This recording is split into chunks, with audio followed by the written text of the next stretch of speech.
Fatherhood. It matters a lot. I know we're supposed to be in this day and age where the almighty woman does it all, and the poor, stupid oaf of a man can barely tie his shoes without Saint Woman helping him. But no, men matter. Fatherhood is really, really, really important. And Alec Lace is an author called First Class Fatherhood, but he also has a podcast, which I've been on, and it's outstanding, called First Class Fatherhood. Alec, before we get into fatherhood and men and society and things like that, let's get into you really quickly. Give us your bio. Where'd you come from? Who are you? Yeah, I'm a father of four, Jesse, and thanks for having me on the show here. I'm a father of four, married for 18 years. I'm a railroad mechanic. I've been doing that for 23 years. I'm also a recovering alcoholic and addict and gambling maniac. And part of my story goes from years ago, I got a lifetime ban from Giant Stadium.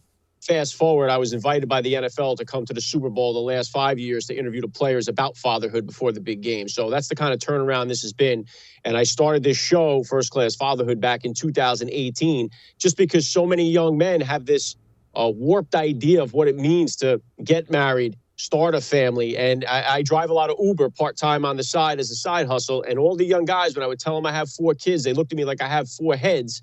And I would tell them, hey, listen, this isn't the end of the world when you become a father. Like, they had this fear of like, oh, I'll never have kids. And so I wanted to turn that mindset around. It felt like I should put a recording on tape for all these young guys. And that's why I kind of launched a podcast.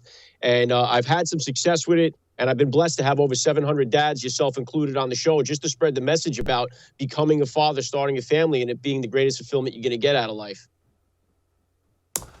Alec, merge these two worlds for me, because I struggle with this. I'm a dad. You and I have talked about this on your show before. I love being a dad. You love being a dad. It's like my favorite thing in the world. It's the best. And yet, as you just mentioned, so much of society is scared of it, or they act like it's some kind of burden, or man, it sucks, when it's the best thing ever. How's that possible? How could the best thing ever be looked down upon by so much of our society?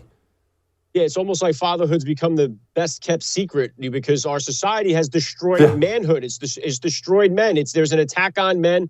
There's an attack on masculinity, and it's been coming for a long time now. So when men don't value themselves, don't see their value, they don't look for things like this. And becoming a father is really when your life actually begins. It's the greatest sense of maturity you're going to get. It gives a drive in you. People are afraid of, kids cost too much money. But kids become like this driving force in you to start creating more money, creating more wealth, creating more opportunity like nothing else does on this planet. But our society and our culture has been just trying to diminish men and emasculate them into thinking that they're worthless and they bring no value to society. And that mindset's got to shift. And that's why when I bring these guys on, influencers are all over the internet. Social media is a powerful tool. We need these guys that are known for all these other things. Like I bring on the show, Super Bowl MVPs, Navy SEALs, Academy Award winners. They're known for all these things, and they have influence so much over the young minds of America. We need them to be a voice for fatherhood. We need them to be ambassadors for fatherhood and encourage these young men that this is going to be the thing that brings you to fulfillment, not this material stuff that the world is trying to tell you to go after. That's not where the true happiness lies. Alec, I have no doubt there are a bunch of new fathers or soon-to-be fathers out there, and they get nervous. Lots of men do. They don't have an instruction manual in front of them. Give us some wisdom. What's some advice for these guys?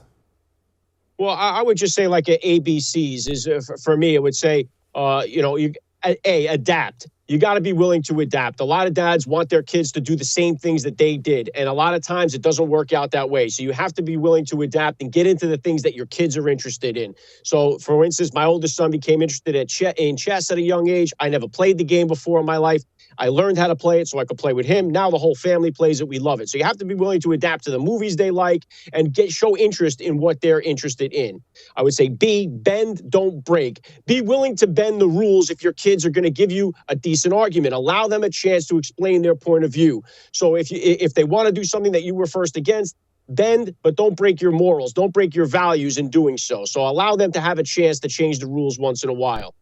And then C, calm is contagious. And this comes from a lot of the military guys like yourself, guys that will say, things are going to go wrong, especially when you're a new dad. You're ready to leave the house. The kids are all dressed, and then he craps his pants. And then, he knocks the food bowl over at the dinner table. Things are going to happen that are going to make you want to just start to lose your stuff. But you got to try to remain calm, and then your wife will remain calm, and the kid will remain calm, and the kids will kind of follow that pattern. So try to stay calm, even though things start to get a little chaotic, especially in them early days. Education. Your book talks about this. Education. This is something dads usually wash their hands of, right? Mom takes care of the homework with the kids. Talk to us about kids in education. Scary time right now. My oldest is a senior in high school, so we're starting to look at this college world, and we're seeing 43 million Americans begging to have their college tuition paid off. So we're thinking, wait a minute, 43 million Americans paid for college and don't have a degree worth any money to pay back these loans. Why are we going to send our kid down the same path? Education is very bad in this country right now, particularly the public school. We got our kids in the Catholic school system. A lot of parents around the country are homeschooling now more than ever before, because of the corrupt indoctrination that's come through the pipeline of the school system. But education, what the kids don't get there is any kind of financial education. We're not teaching these kids what to do with a dollar, how to invest. So you got to help your kids get the right books to read, find the right people on social media to follow, to educate themselves into financial literacy. And that's something that's always missed. It's never taught, but it's something that we all are going to need. We're all going to know how to pay bills. We're all going to need to do things like that. So you have to get your kids some type of financial sense early on. Also, trade skills. Like I said, I've been a mechanic for my whole life, a railroad mechanic for 23 years. I teach my kids how to change flat tires, how to change and check their oil. These are basic necessity skills that fathers need to teach their sons and their daughters. I think it's vitally important. Some of this ABC stuff in school has gotten so warped, but giving them the basics that they're going to need for survival in life is far more important. Alec, talk about phones. My sons have phones. We did not give them phones or smartphones early on. Eventually, we kind of gave in and gave them some phones just so they could stay in contact with us, but we tightly control those things because I understand how damaging it can be. How do you handle the phone situation in your house? Very difficult, Jesse, and I know parents are struggling with this big time. My older guys, my 17 and 16-year-old, when I struggle with something in technology, I call on them. Hey, how do I beam this to the TV? I used to be the guy in the house that set up the VCRs. My old man would call me and say, hey, how do you set this thing up? And I used to be the guy that did that. Now I feel like a dummy because I'm like, hey, I don't know how this thing works. What is this? So they know far more about the technology than we do. And if anybody has seen Sound of Freedom out there, the movie that beat Indiana Jones and Dial 1 for wokeness, you talk to these guys that are dealing with sex traffickers. Like I had the guy recently on the show from Operation Underground Railroad. They're using the technology to get through these kids. That's their window into your kids' world. So if you're not monitoring who they're talking to, or at least asking them questions, there's no way to stop it. Because even if you don't give your kids a phone, if you don't give them access to the internet, their friends are going to have it. They're going to find somebody in a schoolyard who does. So they're forcing parents to have these kind of conversations earlier than you would like to with your kids. But social media is one thing that my kids, as far as I know, they don't have any social media accounts. I never had one until I started the podcast. I think social media is great for building businesses and making connections. I think it's horrible for what it's done to our culture, but you got to try to have these conversations and say, hey, this is what you're going to see, and start talking to them about it. But you got to watch who they're communicating with, because they think they're talking to somebody that's their age, or some girl that's sending them pictures and they're like, oh, wow, this girl likes me. But really it's some 62-year-old dude in his house that's communicating with your kid. They do it through the Xbox system. They do it through PlayStation. They do it through these live chat rooms. And that's their window into these kids' world. So you got to try to educate yourself on the technology as best as you can to try to stay ahead of it. And it is not easy. It's much easier said than done. You want to watch our special on George Washington? It's freaking awesome.